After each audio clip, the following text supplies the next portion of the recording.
দেখো স্ক্রিন দেখতে পাচ্ছ তো, দেখো তোমরা কিভাবে সার্চ করতে হয় সুপ্রিম কোর্টের যে ওবিসি কেস আপডেট। তোমরা কেস নাম্বারটা লিখে রাখবে যে 27/7/2024 সালটা। ঠিক আছে, দেখো কিভাবে সার্চ করবে। তোমরা লিখবে যেমন ডব্লিউ ডট লেখো, তো SCI.gov.in করলে দেখবে চলে আসবে।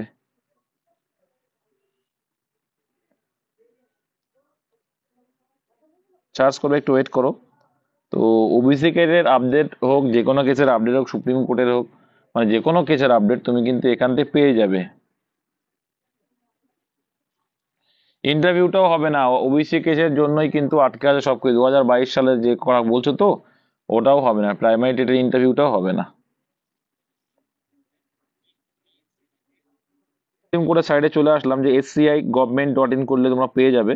হ্যাঁ, দিয়ে এখানে কি করবে দেখবে, এখানে একটা অপশন বলছে কেস স্ট্যাটাস। ঠিক আছে, তো কেস স্ট্যাটাস পাচ্ছ, ওই যে কেস স্ট্যাটাস, এখানে ক্লিক করলাম। কেস স্ট্যাটাস যখনই চাইবে তখন দেখো কেস নাম্বার দিয়ে বা ডায়েরি নাম্বার তুমি করতে হবে। ডায়েরি নাম্বারটা করাটা খুব সোজা হবে। তো ডায়েরি নাম্বারটা, ওবিসি কেসে ডায়েরি নাম্বারটা কত জানা আছে? না জানলে জেনে নাও।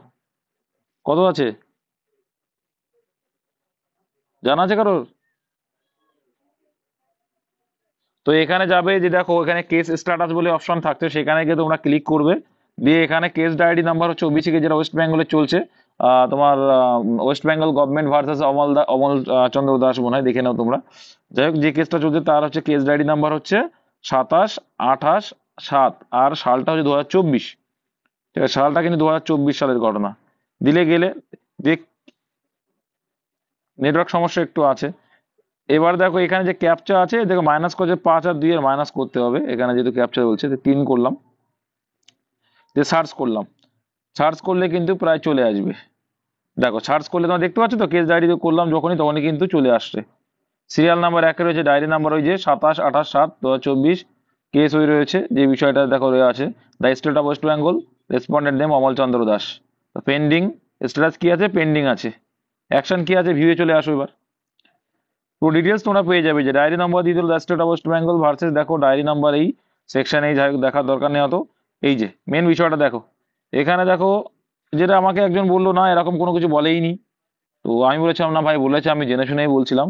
দেখো এখানে রয়েছে কি, এখানে বলে দেখো পেন্ডিং রয়েছে, আর কি বলেছে, ফাইনাল হিয়ারিং। এবার যা হবে কিন্তু ফাইনাল হিয়ারিং হবে, এই যে ফাইনাল হিয়ারিং বা ডিসপোজাল, ডিসপোজাল বুঝতে পারছো, মানে কি ফাইনাল হিয়ারিং, একদম একদম লাস্ট হবে ওটা। অ্যাট এমসিসি যে স্টেজ, কি স্টেজে আছে, ফর ফাইনাল হিয়ারিং।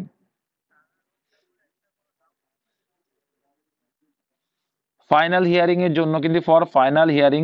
আমি বুঝতে পারছি নেটওয়ার্ক ইস্যু আছে, রেগুলেটরটা দেখো দরকার হয়।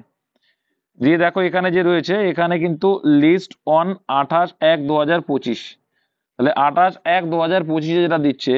এবার এখানে দেখো টেন্টেটিভ ডেট দিয়ে দিয়েছে। দেখো এখানে কি বলছে, tentatively case may be listed on, বলছে এটা কেস লিস্টেড হতে পারে কবে, 18/2/2025। কি 18/2/2025-এ। তো তোমাদের একটা জিনিস দেখো, এটা দেখে ভয় পাওয়ারও কিছু নেই, তোমরা মাথায় রাখবে যে ফেব্রুয়ারি মাসের ভিতরেও যদি কমপ্লিট হয়ে যায়, তাও কিন্তু তোমাদের পরীক্ষা, যে বলছিলাম যে 2 মাস টাইম পাবে বা 70 দিন 80 দিন টাইম পাবে, সেই একই টাইমই তোমরা পাবে। আমি বলছি সেই একই টাইমে তোমরা পাবে। আর এটা কিন্তু ফাইনাল রায় একদম। তো সেক্ষেত্রে দেখো, শুধু এটা আটকে নেই, তোমরা 22-এর যে টেট প্রাইমারি, সেটা ইন্টারভিউটাও কিন্তু সমস্যা হচ্ছে। মিসলেনিয়াস আছে সমস্ত কিছুর রেজাল্ট আউট বা জয়েনিং পয়েন্ট, অনেক কিছু প্রবলেম কিন্তু ওটা হয়ে আছে। ওবিসি কেসটা ভীষণ একটা বড় ইস্যু, এটা ছোটখাটো ইস্যু নয়।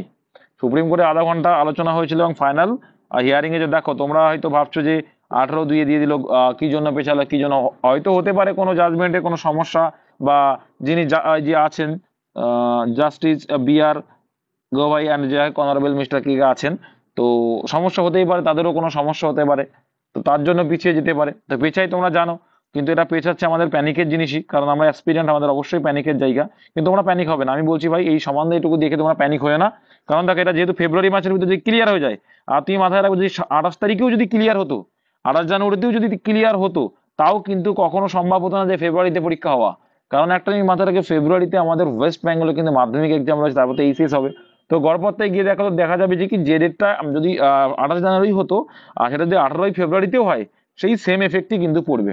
পিআরবি ফুললি রেডি আছে, পিআরবি ফুললি রেডি। তোমাদের আমি গতকালে একটা বিষয় দেখাচ্ছিলাম, নাম কিচ্ছু বল না, তোমাদের আমি স্ক্রিনশটও দিয়েছিলাম মেসেজের। যাই হোক না কেন, সেখানে কিন্তু ফুললি বলে দিচ্ছে যে হচ্ছে কি ওবিসি কেস না মিটলে ডিআর কোনো কিছু বলা যাচ্ছে না, তাই না? তো depend on OBC case and they are ready. PRB board members এইটুকু আশ্বাস দিয়েছেন যে কি দে আর রেডি, পরীক্ষা নেওয়ার জন্য রেডি। আর তোমরা শুনছোই প্রায় যে ওবিসি কেসটা ভীষণ একটা ইস্যু, সিএম ম্যামও বললেন কি 2-1 দিন আগে। তো এটা নিয়ে প্যানিক হওয়ার জায়গা নেই, বি রেডি। তুমি সময় পাচ্ছ মানে সময়টাকে রেডি থাকো। হ্যাঁ আমি জানি ভাই অনেকের সমালোচনা শুনতে হচ্ছে, বয়স অনেক বেড়ে গেছে আমাদের, হ্যাঁ। তো এটা লাস্ট রিক্রুটমেন্ট 2020 সালে হয়েছে, এটাও আমি জানি, লাস্ট রিক্রুটমেন্ট 2020 সালে হয়েছে, হ্যাঁ। তারপরে আবার এই ধরো 2025 চলছে। তাহলে সেই জায়গাটা অনেক প্যানিক সৃষ্টি করে। তো আমাদের জয়েনিংটা তো জানো যে পরে হয়েছিল, অনেক প্রায় 2023-এর আগে জয়েনিং আমরা করলাম। তো যাই হোক, এই সমস্ত বিষয়গুলো নিয়ে অত প্যানিক হওয়ারও জায়গা নেই, প্যানিক হয়েও না তোমরা, আমি বারে বারে রিকোয়েস্ট করছি, ডোন্ট বি প্যানিক, প্যানিক হয়েও না। নিজেদের জায়গাটাকে অটুট রাখো, এদিক ওদিক দেখার জায়গা দরকার নেই। আমি তোমাদের বলে দিলাম কিভাবে সার্চ করতে হয়, ডাইরেক্ট ওবিসিকে দেখার ইচ্ছা হলে ওইভাবে দেখে নেবে, sci.government.in সার্চ করবে, ওখানে দেখবে অপশন থাকবে অনেকগুলো, যেখানে দেখবে যে কেস স্ট্যাটাস, ক্লিক করবে, ওখানে ক্লিক করার পরে দেখবে ডায়েরি নাম্বার যেটা আছে, কেস ডায়েরি, সেটা দিয়ে তোমরা দেখার চেষ্টা করবে, যেটা তোমাদের দেখাচ্ছিলাম। এই যে এখানে ক্লিক করবে, কেস ডায়েরি নাম্বার দেবে 272827 এবং এটা 2024, ঠিক আছে। দিলেই কিন্তু এবারে ক্যাপচা নাম্বারটা যে হিসাব করে দেবে 8 আর 4 বিয়োগ করে যেটা আসবে, দিয়ে এখান থেকে করলে কিন্তু সেখানে দেখবা অপশন তোমরা পরপর পেয়ে যাবে, ঠিক আছে। আর এখানে টেন্টিভলি একটা ডেট দিয়েছে 18/2/25, তো এটা আশা করছি ফেব্রুয়ারিতে ক্লিয়ার হয়ে যাবে। অ্যান্ড ফেব্রুয়ারিতে ক্লিয়ার হলে কিন্তু তোমাদের, ভাই আমি বলছি, তোমাদের পরীক্ষা যে টাইমের কথা বলেছিলাম সেই টাইমেই তোমাদের এক্সাম হবে। 70 দিন টাইম আছে, টার্গেট হ্যান্ডেড গভর্নমেন্ট জব ওখানে তো বলছিলেন, তো আমিও বলেছিলাম তার আগে যে ভাই এত টাইম পাবে, তো উনিও একটা ডেট দিয়েছেন। যাই হোক না কেন, তবে একটা কথা মাথায় রাখবেন যে হচ্ছে অবশ্যই তোমরা ওই 70 থেকে 80 দিনের টাইম পাবে, তার বেশি কিন্তু টাইম পাবে না। আমি আবার সাবধানতা জারি করছি ভাই, যে ওই টাইমটাই তোমরা পাবে, ওই টাইমটাই পাবে। 18/2 এই কেসটা মিটুক না, আর এটা কিন্তু ফাইনাল হিয়ারিং আছে, এখানে কিন্তু স্পষ্ট লেখা আছে যে কি কোন স্টেজে রয়েছে, এটা কিন্তু ফর ফাইনাল হিয়ারিং এ রয়েছে। এই যে এই MISC এই যে ফরম্যাটটা, এটা কি জানো তো, আমরা ওটা যখন ডিপারচার নিয়ে চলে যাই, হ্যাঁ ডিপারচার নিয়ে চলে যাই, তখন কিন্তু এই যে আমরা লিখি সিসি নাম্বার যেমন থাকে, যে MISC দিয়ে কিন্তু লেখা হয়, মানে শেষের দিকে যখন হয় তখন এটা করা হয়। যাই হোক, এটা কি ফাইনাল হিয়ারিং, মাথায় রাখবে যে কি at the top of the board, top of the বোর্ডে গিয়ে কিন্তু বলা হচ্ছে কি এটা ফাইনাল হিয়ারিং অবস্থায় আছে। সো এটা কিন্তু এবার ফাইনাল হিয়ারিং দিলেই কিন্তু তোমাদের খেলাফতে এক্সামগুলো কিন্তু দ্রুত হয়ে যাবে। অ্যান্ড আবারও বলে দিই, কলকাতা পুলিশের কনস্টেবলটা সবার ফার্স্টে কিন্তু এক্সামটা হবে, কলকাতা পুলিশ কনস্টেবলের এক্সামটা সবার প্রথমে হবে। তো বি প্রিপেয়ার্ড, পড়াশোনা করো ভাই, ঠিক আছে। আর কেস যেটা দেখে নিলে ওটা সত্য, যে স্ক্রিন শটটা সবার এসছে ওটা সত্য, আর সেটা দেখানোর জন্যই কিন্তু আমরা এসেছিলাম। অ্যান্ড নেটওয়ার্ক ইস্যু আছে আমার, যারা তোমরা শুনতে পাচ্ছ, অনেকে শুনতে পাচ্ছ না, তো এইটা আমি রেকর্ডেড মুড দিলাম। অ্যান্ড যারা দেখছো তারা এটাকে হালকাভাবে নিও না, যে সময় পাচ্ছ বা এ হয়ে যাচ্ছে আমাদের মানে আর কি হবে, না ভাই হতাশ হয়ে না। আমি বলবো ভাই হতাশ হয়ে না, পরীক্ষা তো হবেই, পরীক্ষা হবেই, বছরকে বছর পিছাবে না, সবাই ভুক্তভোগী, ভেবো না আমরা ভুক্তভোগী নয়। আমরা 2020 রিক্রুটমেন্টের, আমাদের মধ্যে 2 বছর ডিউটি করোনা হোক যাই হোক, কিছুদের জন্যই তো হয়েছে, হয়নি তার আগের ইয়ারে যাও কোনো একটা কেস সমস্যা, তাদেরও কিন্তু ঝুলতে হয়েছে। তো সবাইকেই পেশেন্স রাখতে হয়েছে, ধৈর্য সবাইকে ধরতে হয়েছে, ধৈর্যের পরেই কিন্তু ফলটা পাওয়া গেছে ভাই।